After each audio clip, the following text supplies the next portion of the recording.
C'est une zone ignorée du monde, où s'épanouit une étrange nature. Des poissons qui sortent de l'eau et marchent sur terre. Des oiseaux qui semblent parler. Et de minuscules tortues qui vont devoir braver l'océan.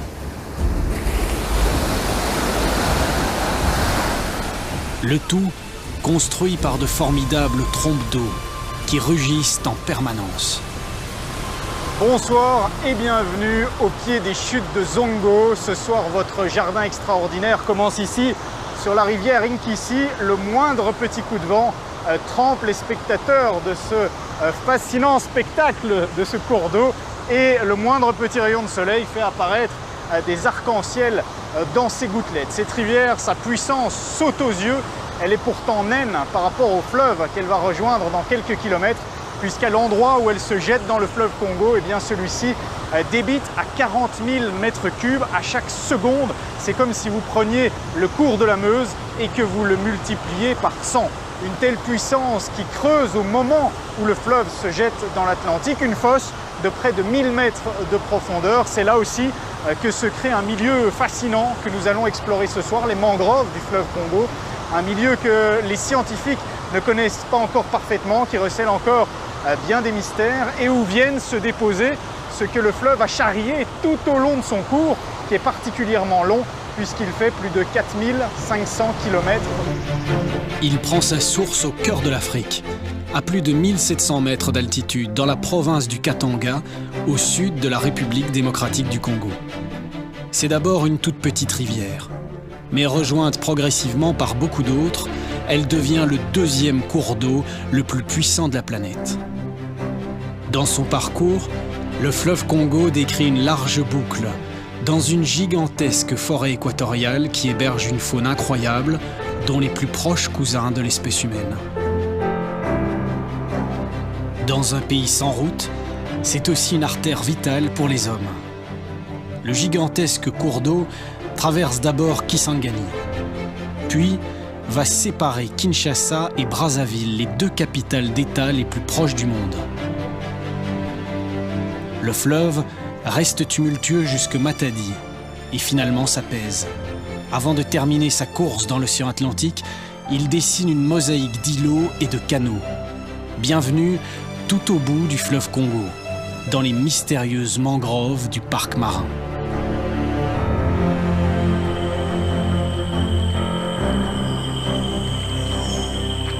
Des crocodiles du Nil sur le cours du fleuve, il y en a effectivement. Il y en a ici à une quarantaine de kilomètres, mais dans la mangrove même, là où on se trouve, il n'y en a pas. Et, disons que s'il y en avait, on n'aurait pas un kayak gonflable.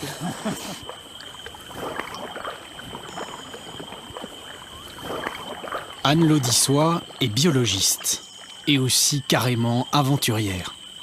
Son moyen de déplacement favori dans les mangroves, ce sont ces petits canoës gonflables.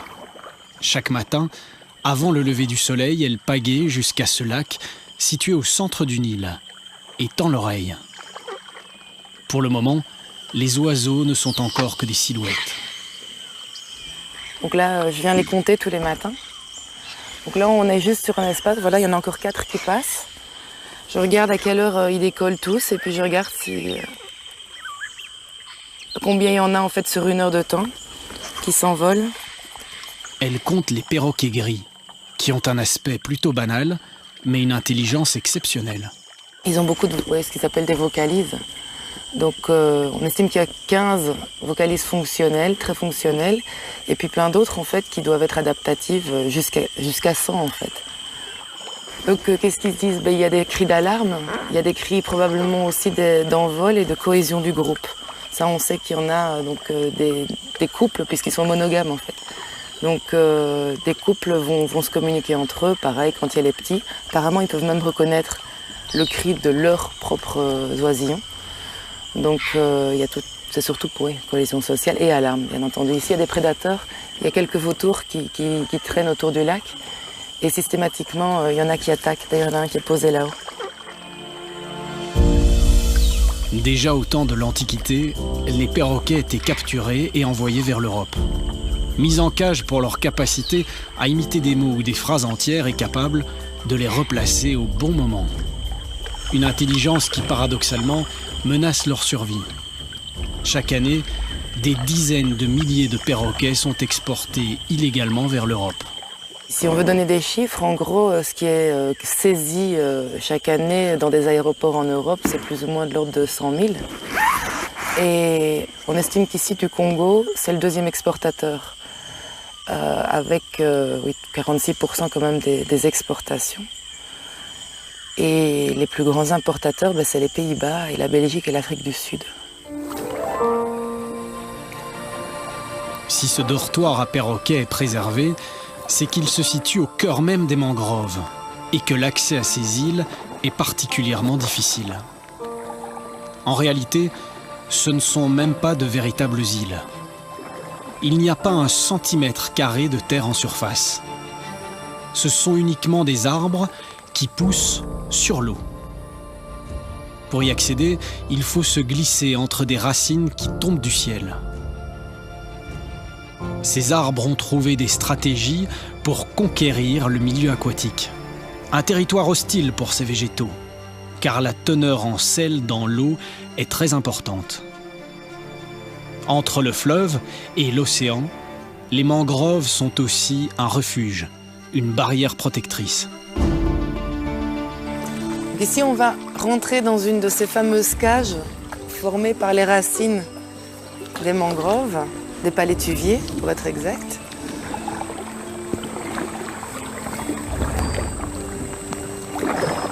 Donc les poissons viennent frayer, les alevins sont ainsi protégés des prédateurs.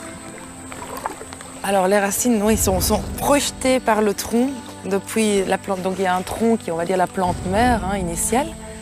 Et elle projette des racines adventives, des racines aériennes, vraiment comme des échasses pour se maintenir aussi, pour bien s'ancrer, puisque en fait, au départ, il n'y a pas vraiment de sol. Donc tu as une plante qui va tomber et qui va commencer à donner naissance à un arbre. Et cette espèce-ci, notamment, est une espèce qui conquiert de nouveaux endroits, une espèce pionnière. Mais partout sur la planète, la plupart des mangroves ont été rasées ou détruites les dernières décennies.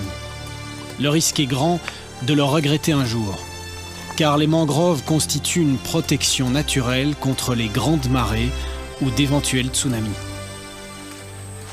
La destruction des mangroves entraîne aussi un plus grand risque de pénétration d'une grande vague à l'intérieur des terres. Donc maintenir une mangrove en bonne santé, c'est aussi se protéger contre ce genre d'événements. Dans cette cathédrale végétale, difficile de sortir des canoës. Mais notre biologiste aventurière est aussi une ancienne championne d'escalade. Elle a repéré un endroit propice pour aller installer un piège photo. À plusieurs mètres de haut, cette branche semble fréquentée par des animaux. J'essaye d'avoir des photos des animaux. Donc ce sont des pièges photos. Donc c'est des appareils photos qui déclenchent au passage de ce qui passe devant. Donc ça peut être un animal, on espère la plupart du temps. Et en gros, ça fonctionne comment? Tu peux mettre, tu as des vidéos et des photos qui se déclenchent. Et donc tu peux faire des photos, la journée elles seront en couleur et la nuit elles seront en noir et blanc. Donc même la nuit tu as les animaux qui peuvent passer. En restant en place quelques jours, voire quelques semaines, les pièges vont révéler la présence d'animaux difficiles à apercevoir. Une fois ces pièges installés, Anne continue sa route sur les petits chenaux. À certains endroits, la terre commence à s'accumuler et à créer de véritables îlots. Les berges abritent des animaux étonnants qui semblent à un stade intermédiaire de l'évolution. Les périophthalmus ou poissons-grenouilles sont capables de sortir de l'eau.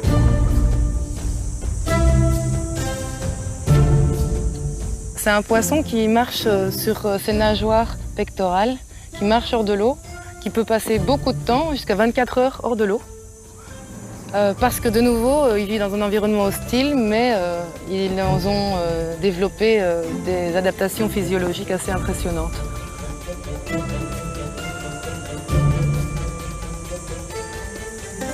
Ils doivent échapper à un prédateur, par exemple, quand ils sont dans l'eau, eh bien, ils vont vraiment faire un peu comme les poissons volants, en fait. À part que là, ils sautent vraiment par petits bonds sur l'eau. aussi, ils creusent des terriers. Donc déjà, un poisson qui creuse un terrier, c'est pas très classique. Et il le creuse et il a cette faculté de pouvoir stocker de l'oxygène dans sa bouche et d'amener ces bulles d'oxygène dans son terrier pour pouvoir, à marée haute, encore profiter de l'oxygène. Ça permet aussi, quand ils ont des œufs, de les maintenir en fait, avec un certain niveau d'oxygène. Parce que ces boussis en fait, de mangrove sont totalement, quasi anoxiques, c'est plein de soufre. À côté de ces étranges poissons, vivent des crabes aux couleurs étonnantes. Ils sont des milliers à arpenter les berges. À première vue, le spectacle est même un peu inquiétant.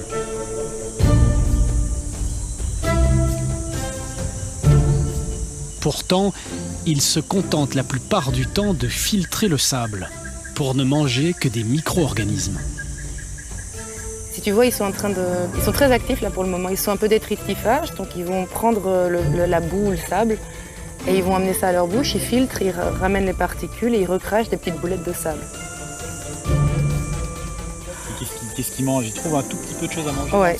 Ce qu'on appelle, donc tu as des détritus, en fait, de la matière organique qui s'est déposée ici à chaque marée haute. On pourrait appeler ça du microphytobenthos en termes très scientifiques. Mais bon, c'est tout ce qui se dépose au fond quand tu as une marée, enfin quand tu as l'eau au-dessus, et puis quand elle se retire, tout ça est laissé là. Et donc là, ils font le tri, quoi.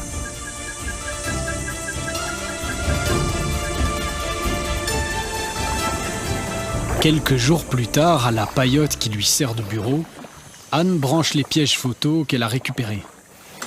Les placer au bon endroit est extrêmement difficile, mais les résultats peuvent révéler des animaux qu'on voit rarement d'aussi près dans la végétation dense des mangroves. Les pièges photos nous aident à étudier des animaux que l'on ne voit pas nécessairement ou qu'on voit de loin, mais jamais de près. Et donc en plaçant les pièges photos dans des endroits où ils passent, il y a forte chance qu'on ait l'animal en train de faire un sourire à la caméra. Sur les derniers mois, il y a eu le singe, un singe qu'on avait déjà vu et qu'on voit de manière furtive quand on se déplace, mais qu'on n'avait jamais vu de près. Et donc ce singe, c'est un Cercopithèque ascagne. Et puis il y a le vautour, un vautour palmiste, qui est très abondant ici, mais qui est protégé par la loi congolaise.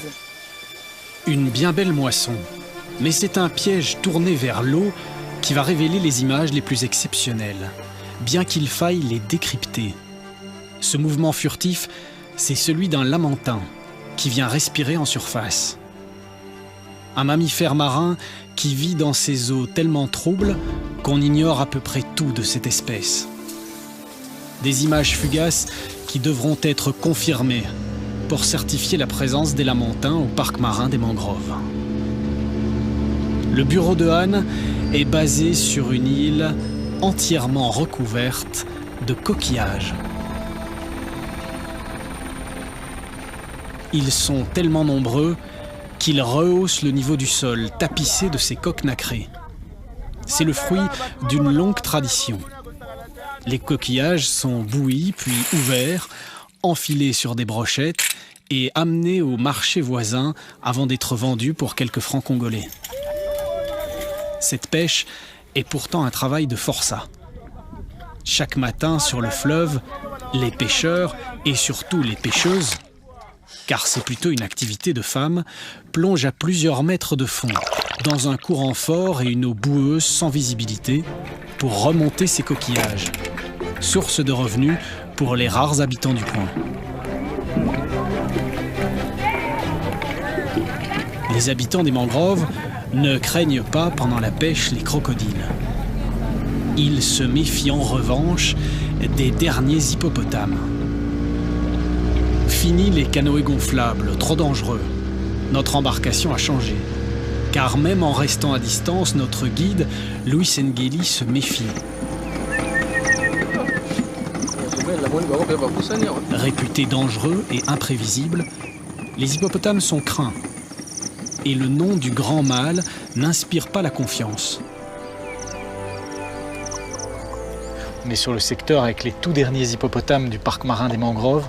Il serait encore 4 ou 5. On en voit au moins 2 qui passent de temps en temps la tête. Et donc on peut les observer très très furtivement, ils montent, ils descendent, ils viennent prendre de l'air à la surface avant de replonger. Ça c'est pour la bonne nouvelle, c'est une belle observation. La mauvaise nouvelle c'est que le mâle du groupe s'appelle Rambo et ce surnom lui a été donné pour son attitude assez agressive envers les pêcheurs, les pirogues et les barques. Ce qui est assez impressionnant, c'est qu'on le voit vraiment sortir et rentrer dans le même axe que les pétroliers. Il y a des gros bateaux remplis de pétrole qui circulent, ça représente bien la vie du fleuve, la vie commerciale du fleuve, et puis juste devant, ces hippopotames qui représentent les derniers aspects naturels de ce fleuve, les derniers animaux de cet endroit. Plus loin, la patrouille tombe nez à nez avec une barque chargée de bois qui semble avoir été coupée illégalement. Un dialogue musclé s'engage, machette à la main.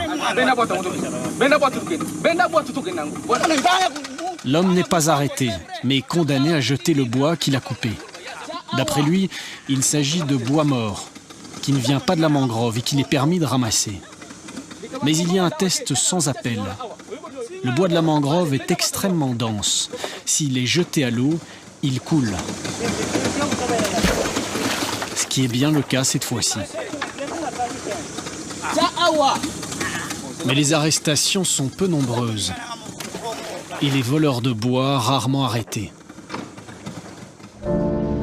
Les gardes ne sont que quelques-uns pour protéger cet immense territoire.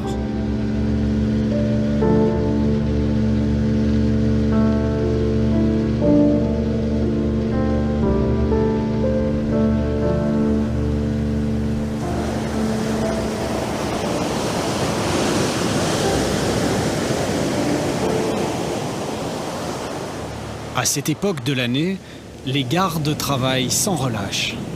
Après les patrouilles de jour, José Matondo et ses équipes enchaînent pour parcourir toutes les nuits les plages du littoral congolais. Il est long d'à peine plus de 30 km, mais réserve bien des surprises. Ok, on a trouvé les œufs.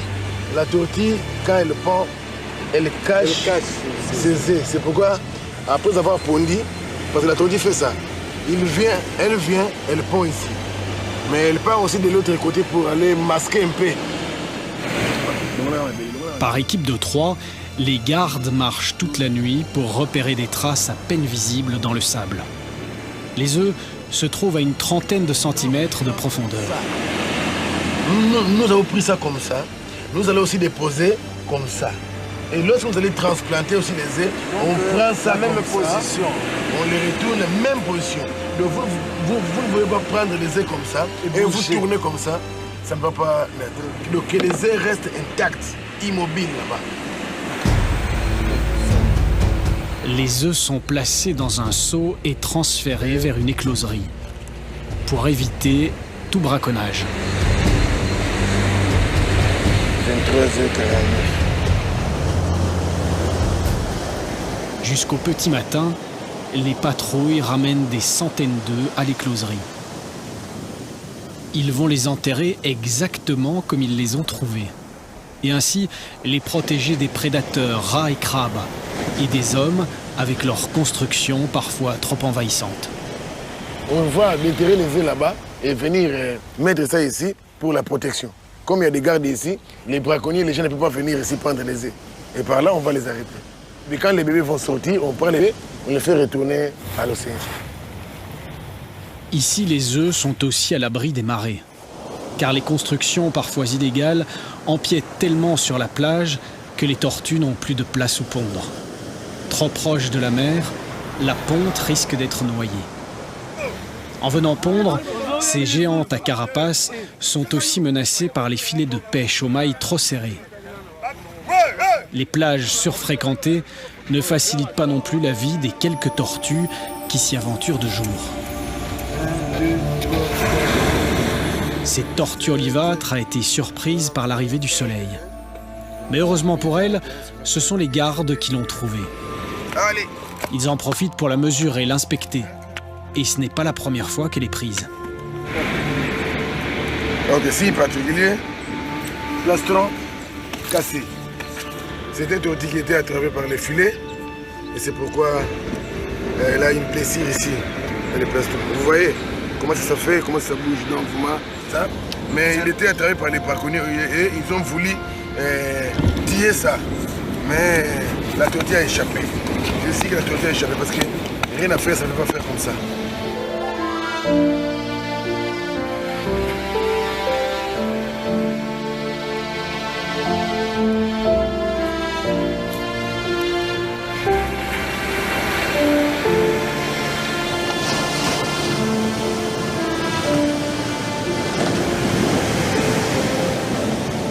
Les tortues ont un autre ennemi, le plastique. Elles confondent les déchets avec les méduses dont elles raffolent. Ingurgiter du plastique les met en danger de mort. Et des déchets, il y en a beaucoup. Et ici, nous récoltons dans des 120 sacs par mois. Au bout d'un fleuve de plus de 4500 km de long, les plages du delta du Congo reçoivent des tonnes et des tonnes de déchets plastiques. Ça vient du Congo-Brazza, ça vient de Kinshasa, ça vient de Boma, ça vient de Matadi, et ainsi vers Kimwabila. Malgré cette triste récolte, les plages congolaises restent exceptionnelles pour les tortues. 5 des 7 espèces marines de la planète viennent pondre ici et toutes sont menacées. Une cinquantaine de jours après avoir été enterrées, les œufs de la tortue olivâtre ont éclos pendant la nuit.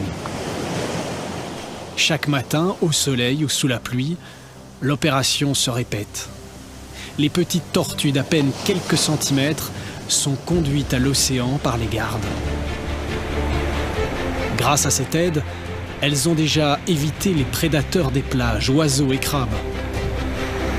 Minuscules face à l'océan, la lutte pour la survie va être terrible. Seule 1 sur 100 environ atteindra l'âge adulte.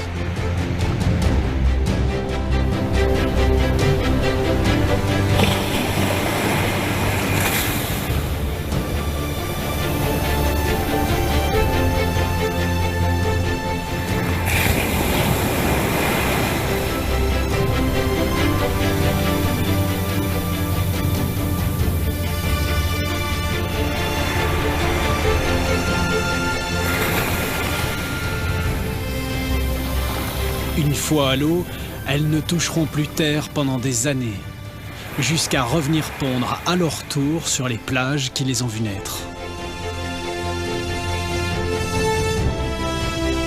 Au large, elles croiseront certainement ces grandes plateformes pétrolières. Le risque d'accident n'est bien entendu pas nul.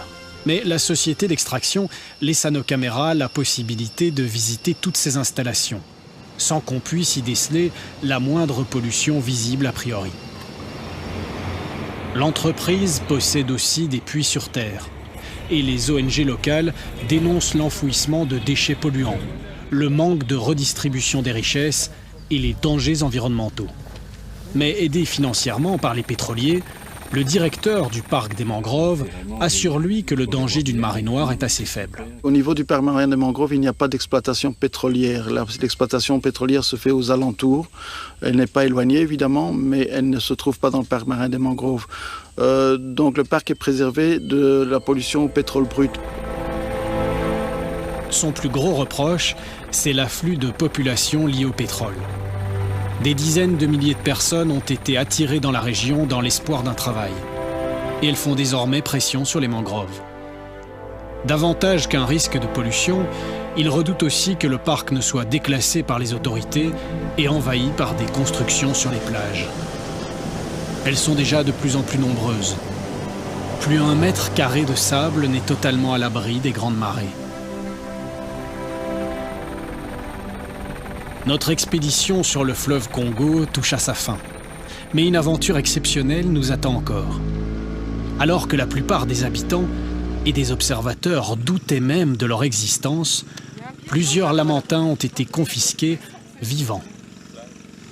Saisis par les gardes, ces animaux inconnus de la science ont été abrités dans ce bassin et attendent d'être remis en liberté. Avant celle que vous voyez, il n'existait pratiquement aucune image de ces animaux dans le fleuve Congo. La rumeur populaire voulait même qu'ils aient disparu. Une espèce qui avait pourtant inspiré bien des légendes.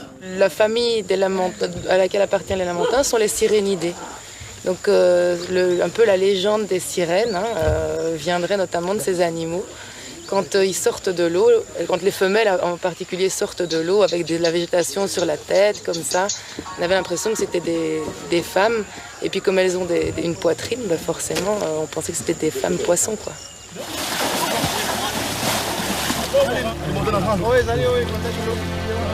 Ce jour-là, il faut presque une dizaine d'hommes pour sortir les plus grands.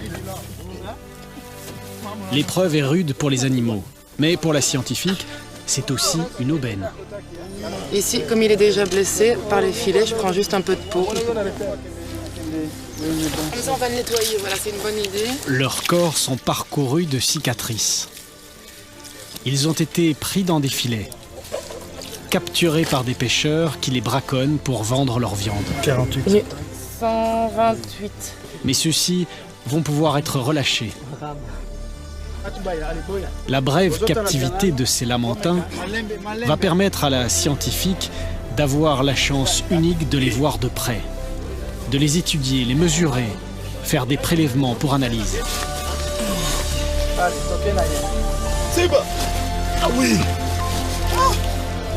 Comme ce sont des mammifères marins, ils n'auront pas de mal à respirer hors de l'eau. Par contre, la chaleur et le manque d'humidité risquent de les tuer rapidement. Son souffle est chaud. Sans perdre de temps, ils sont embarqués. Et pendant tout le trajet, les gardes vont devoir les arroser continuellement.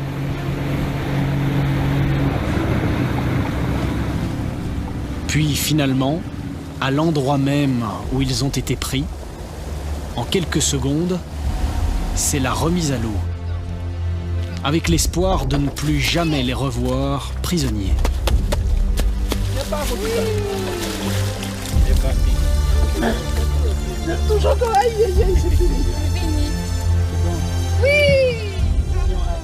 Sirènes du fleuve, îles de coquillages, tortues qui courent vers l'eau, poissons qui en sortent et marchent sur terre, crabes violonistes par milliers. Nous voici au terme d'une aventure et de découvertes fantastiques dans un milieu aussi beau que fragile, les mangroves. C'est ici que se terminent nos aventures et notre découverte des mangroves du fleuve Congo, un milieu exceptionnel mais aussi particulièrement fragile. On estime qu'au niveau planétaire, de 30 à 50% des mangroves ont disparu ces 50 dernières années sous l'action des hommes. Et à ce rythme-là, les scientifiques estiment que malheureusement, avant la fin de ce siècle, il n'y aura plus une seule mangrove sur Terre. Vous trouverez beaucoup de compléments d'informations à ce sujet et des making-of de nos émissions sur notre site internet et notre page Facebook. Merci de nous avoir suivis et avec toute l'équipe du Jardin Extraordinaire, on se retrouve dès la semaine prochaine pour de nouvelles aventures.